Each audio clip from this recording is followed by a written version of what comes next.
Tēnā koutou katoa, whai te iti kahurangi ki te tuaho koe mehe maunga te itei.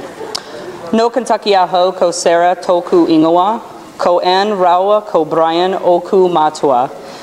Ke Oregon tōku kainga, ko Hood te maunga.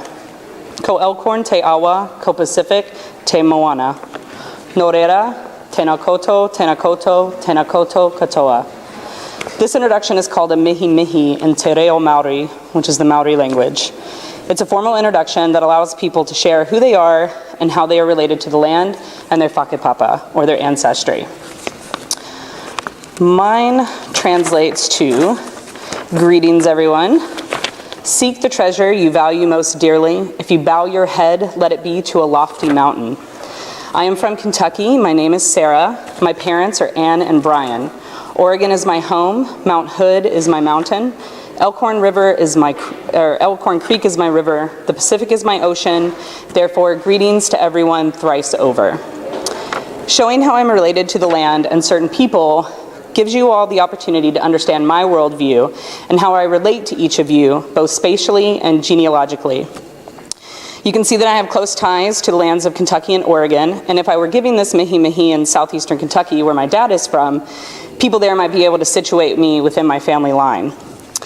These ties are extremely important to the Māori, and I was fortunate enough to live in their country for 5 months last year, where I became familiar with the land and their culture.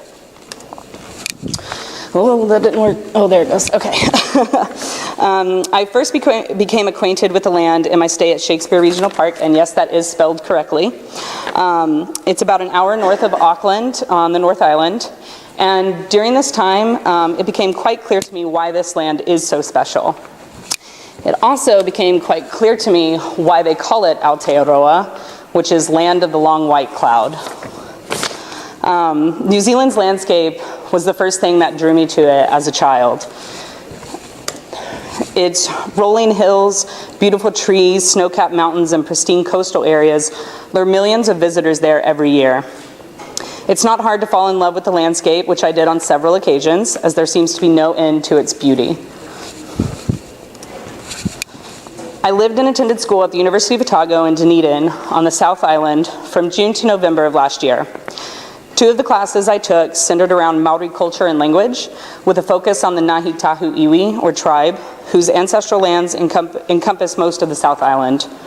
Before I arrived in New Zealand, I was under the impression that the Māori culture was pretty much fully integrated into New Zealand society. I had learned a bit about the Māori Renaissance of the 80s and 90s, which ushered in a new era of cultural revitalization initiatives that placed emphasis on 2017 sought to make Te Reo Māori compulsory for primary schools, but it was a hot-button issue that was later tabled. Some Pākehā believed that requiring school children to learn a language not used anywhere else in the world was a waste of time and wouldn't be useful in the future. What these people failed to realize is that language is central to a culture, and Te Reo Māori almost died out. By teaching children how to say more than just the days of the week or numbers, they're ensuring that this unique language and its culture never dies. Māori people also still face marginalization and systemic discrimination. On the surface, New Zealand seems like an equitable and fair society where Pākehā and Māori have equal opportunities to succeed and lead happy and healthy lives. But this is far from the truth. Māori face similar discriminations to that of people of color here in the US. As of 2017, Māori made up about 51% of the prison population, while Pākehā only made up about 32%. Māori wealth was only 6% of New Zealand's asset base in 2015.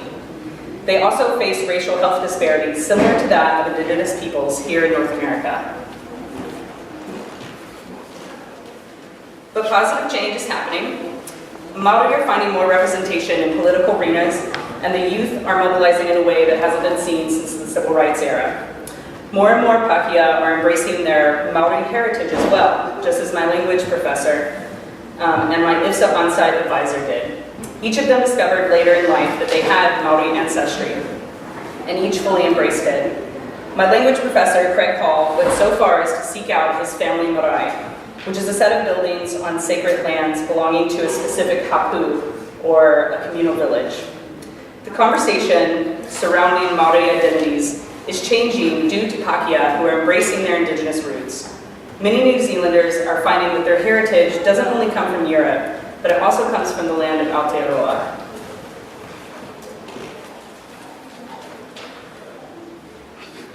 There we go. I learned so much while in New Zealand, and there just isn't enough time to tell you all of it, because it would probably take all day, but my biggest takeaway was how welcoming and laid back the culture is.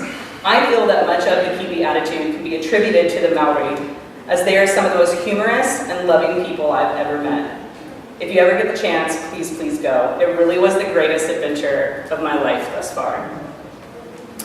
I want to thank the Gilman Scholarship, IFSA Butler, OSU Go, and of course the OSU Anthropology Department. Without them, none of this would have been possible. Also, I'm going to be here all day, so if anybody has questions or wants to talk to me about it further, I will absolutely talk your ear off. So thank you for your time. Kia ora.